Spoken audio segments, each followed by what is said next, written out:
So yes, good morning, everyone. My name is Edward Kerr, and thank you for taking the time out of your day to attend this morning's launch event. For my section, as you can see, I will look at the policy context of this area, and you will see in the QEB, AMIC, and DFE matrix reports, key influencing policies are indeed listed. But I will go a bit deeper into the policies of our most immediate neighbours, and why is that? Well, after the Minister launched the Energy Strategy Path to Net Zero in December 2021, the hydrogen economy has quickly moved beyond the scope of our initial thoughts, so the title of today's event is very apt. Before we take our next steps in policy development, we must consider what does a future economy powered by hydrogen look like? And crucially, what do we mean by clean hydrogen? So the policy context then of our immediate neighbours becomes very important as our closest trade partners or markets to which we can export. So yes, we'll go through the policy landscape, our objectives, and then reflect on our hydrogen position and what comes next. So in terms of the EU, we have a hydrogen strategy for a carbon neutral Europe. For Scotland, the Scottish Government Hydrogen Policy and Hydrogen Action Plan are active at the moment. For the Republic of Ireland, the consultation on developing a hydrogen strategy for Ireland.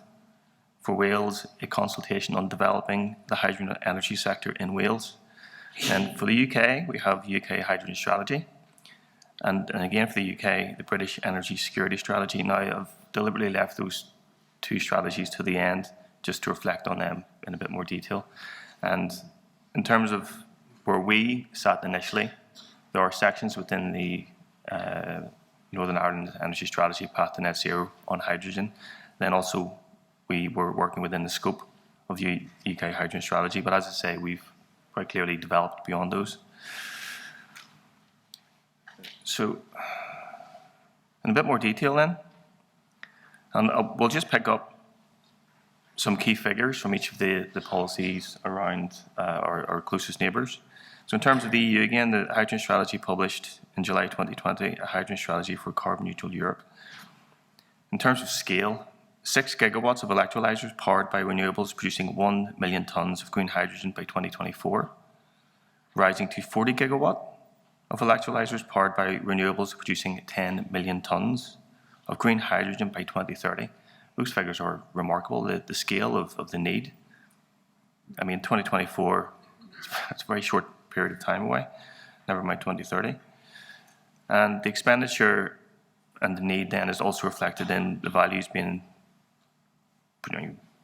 secured by Germany and France, 9 billion euros and 7 billion euros respectively in this field. For Scotland then, the Scottish Government Hydrogen Policy, the document was published in December 2020, followed by their Hydrogen Action Plan in November 21. And I would clarify that these figures are in addition to those that are reflected in the UK Hydrogen Strategy. So Scotland, their ambition is 5 gigawatt of sustainable hydrogen generation by 2030. And that word, sustainable, is key. I'll reflect on that in a moment. So 5 gigawatt sustainable hydrogen generation by 2030. And at the forefront of this is the H100 Fife project, 100% hydrogen blending to a closed gas network. That's active at the moment. That's linked to all of the H100 buses. And the figures involved, £100 million Hydrogen Development Fund and £80 million Carbon Capture Fund. 10 gigawatt offshore wind contracts in 2022. So those figures and that ambition, it clearly reflects blue and green hydrogen. This is different than Northern Ireland. Our focus is on green. The consultation on developing a hydrogen strategy for Ireland, it closed more recently, 2nd of September 2022, and is currently under review. However, whenever you dig a bit deeper, the Department of Taoiseach Climate Action Plan 2021 suggested between 1 to 3 terawatt hour of green gas by 2030. That includes hydrogen. And developing the hydrogen energy sector in Wales, consultation closed April 21 with baseline reporting in place to inform the development of their hydrogen pathway. So this is where it gets a bit more interesting. The UK Hydrogen Strategy published in August 2021. It was initially 5 gigawatt. This is in addition to the 5 gigawatt in Scotland. 5 gigawatt low carbon hydrogen production by 2030, focused largely on 4 CCS clusters producing blue hydrogen, capturing 10 megatons of carbon per annum, and then this is supported by the over £1 billion net zero innovation portfolio. And then within that, then we have the £240 million net zero hydrogen fund, £100 million hydrogen business models, £315 million IETF fund. And in terms of practical demonstrations, we have the 6 Village trial, which is a scale-up of the original test Keele University, the High Deploy project. The strategy also points towards an employment ambition of 9,000 specialist jobs by 2030 and 100,000 by 2050.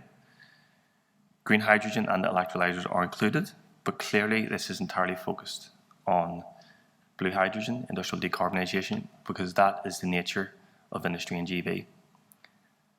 And whenever you reflect forward then to the way the energy cost crisis has came about, the price of natural gas, naturally there is a very necessary shift, a very expedited shift needed in that strategy. Northern Ireland was very clear from the outset: green hydrogen linked to wind, linked to electrolyzers, and we've been proven correct in that strategic position. So the British Energy Security Strategy was published in April 2022, and the economic circumstances for the UK have now changed dramatically, with the energy security and cost crisis becoming apparent. And some standout figures from this revised strategic position: 50 gigawatt of offshore wind by 2030. Strategy is now clearly shifting towards green hydrogen, which is more in tune with Northern Ireland. And a target uplift to 10 gigawatts by 2030, with half being electrolytic. Pink hydrogen, that's a new one for me, from nuclear is a new focus within the strategy.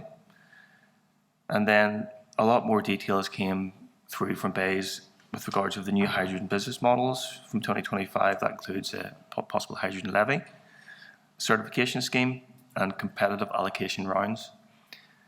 Those are key because the energy security crisis is it's expediting our position. It's what Richard reflected on, his need for change.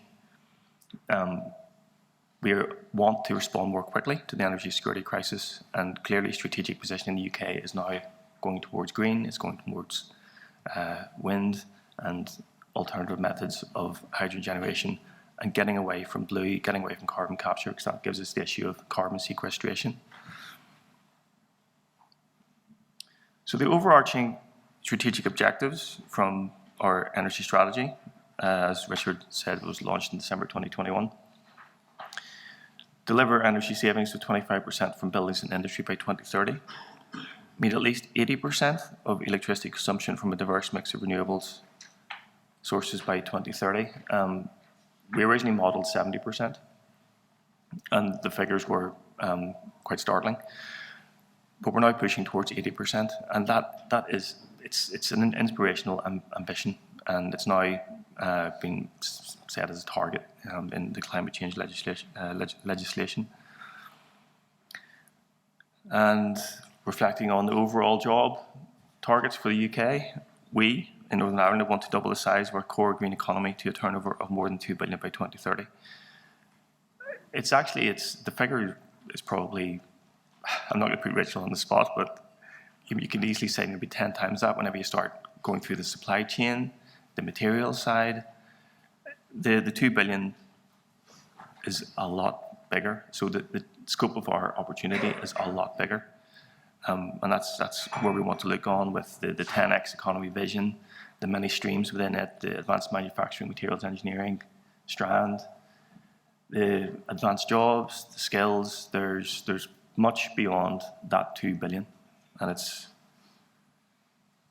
may scare some people working in this field at times, but the opportunity is massive.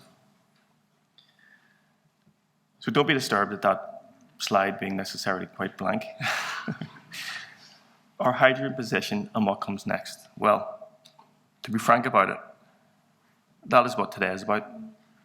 The summation of all of the excellent one-to-one stakeholder interviews or the many workshops that were undertaken by EY and Frontier Economics all provide an industry-informed, structured evidence base the government can now review and take an updated policy position on.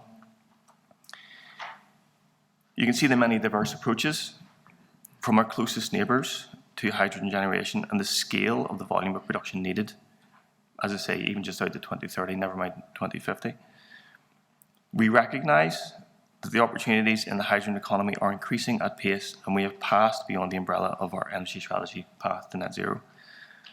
Our next steps in policy will be detailed as part of our Action Plan 23, which will further support and enable the innovation and leadership many of those active in this area are presenting. Make no mistake, government sees the exciting economic opportunity for Northern Ireland and hopes to support our business leaders in the new green industrial revolution as we transition towards a net zero, affordable and energy secure, innovative future. So the next year will be, again, an exciting time, I think, for engineers and innovators across Northern Ireland. So thank you very much for your time.